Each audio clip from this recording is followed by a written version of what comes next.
spent the last 7 years of his life as an outsider in a foreign land. Now he found himself a stranger in his hometown. Most of the time I didn't understand what people were talking about because he used to speak slang all the time. Like we'd go home, and I say, what does it mean when somebody says, yo, why you sweating me? What the hell is he talking about? What does he mean by that? But when it came to Kobe's basketball talent, nothing was lost in the translation. Basketball is universal. No matter what you spoke, if you can go out there and play, it just didn't matter. You know what I mean? You was going to fit in no matter what. There was a big buzz in the town about a 13-year-old who was playing at our middle school. And after 5 minutes, I turned to my assistant coaches and said, this kid's a pro. Philadelphia is a big basketball city. And there were a bunch of guys my age who already had an established reputation of being the top players. So I had to come in and prove myself to them. Given Kobe's game, he had no trouble proving himself. But making friends was another story. He was popular from afar and likable, but he's very guarded. He's very careful with who he lets in. He played ball. The ball was his best friend. Weekend nights when he was younger, he didn't go to parties or hang out. He played ball. He'd be like a senior in high school playing in a middle school. Nobody could touch him. Nobody could stop him. In the fall of 1992, Kobe started at Lower Merion High School. He was 6'2" and the finest prospect his coaches had ever seen. We heard there was a former ball player's son coming in. Supposedly he was a pretty decent, flashy player. And there was this tall, skinny kid, around 6'4", 87 pounds it seemed. He was wearing his father's Italian uniform, stuff with Le Coq Sportif on his shirt and whatnot. And it was awkward, but as soon as he stepped on the court, you knew what he was all about.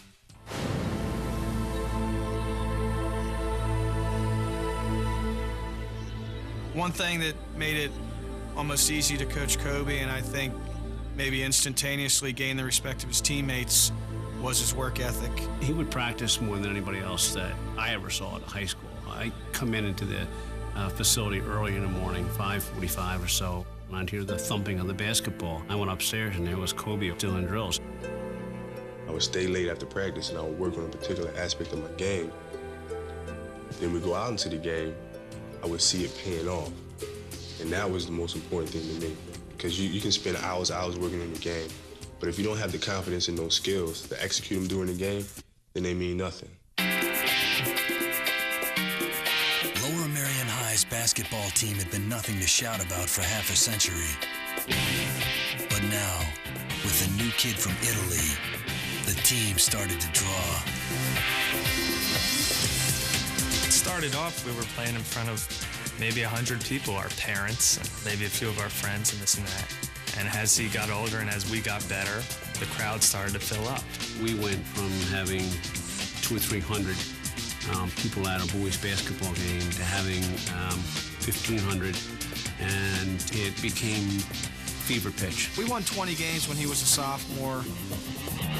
You would look at Kobe as an opposing coach when he was in 10th grade and say, oh my God, I've got to deal with this for 2 more years.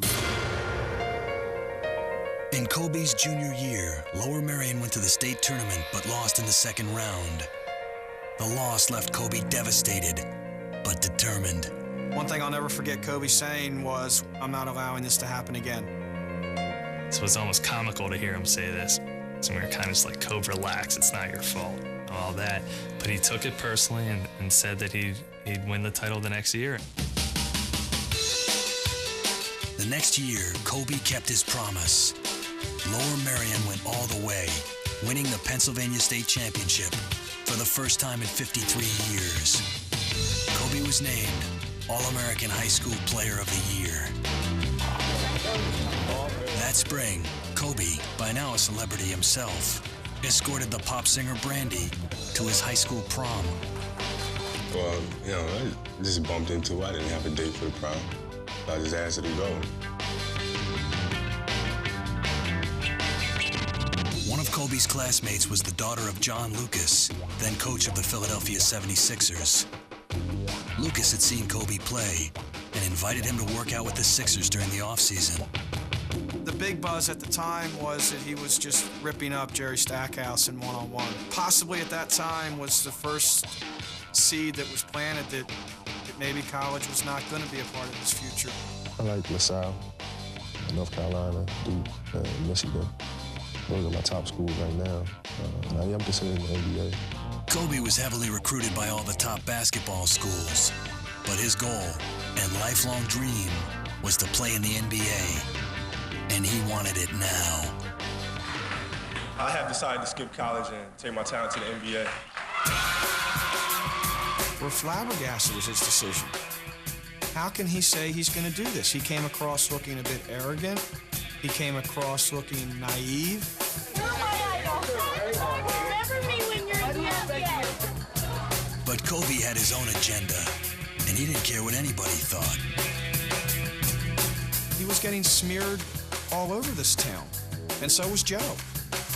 So it was a difficult time, but Kobe had a dream. What would you do if you're a father and your kid comes up to you and says, I can go to college for 4 years, or I can go make $3 or $4 million this next year? Did you say to him that he has to get a college education at some point in his life? Oh, that's part of the deal.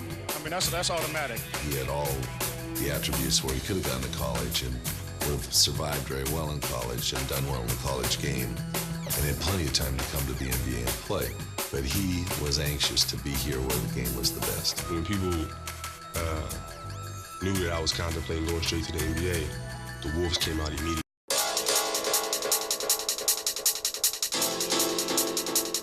I have decided to skip college and take my talent to the NBA.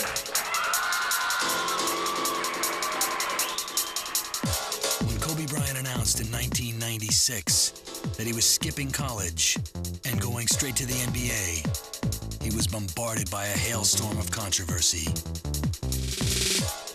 I saw it on the local news, and I just remember thinking, what's with those goofy glasses on his head? Who does this guy think he is? It was pretty wacky to think that here's some kid you went to high school with who's going to the pros. It was all over the place. It was in the newspapers, it was on radio talk shows. Should he do this? Should he do that? Education first, sports this. He's not ready. Parents are messing up. They didn't raise him right. It's crazy things, silly things. Only a few players had made the leap successfully from high school to the NBA, and they were big men. Kobe was 6'5", small by NBA standards. Laker general manager Jerry West had heard about the brash kid from Philadelphia and wanted to see for himself. He invited Kobe to work out with the Lakers a few weeks before the draft. We put him against Michael Cooper, who was one of the really great defensive players we had in the NBA. We played him against Larry Drew, and it was a joke to watch him march over these people. And the kid was 17 years old at that point in time. He told me, he said this was the greatest workout that he'd ever seen in his history of working out players before the NBA draft, and that Kobe had the chance to be one of the greatest players to ever play the game. I thought it was an absolute easy decision to try to do anything we could to get him. The Charlotte Hornets select Kobe Bryant from Lower Merion High School. The Charlotte Hornets picked Kobe in the first round, 13th overall. Jerry West then astonished many observers by offering his starting center, Vlade Divac, in trade. There were some upset people when we made that trade. They might deny that, but there were some upset people because we traded a starting center for him and a very good player in Vlade Divac. But I've always felt that the things that set teams apart is risk-taking.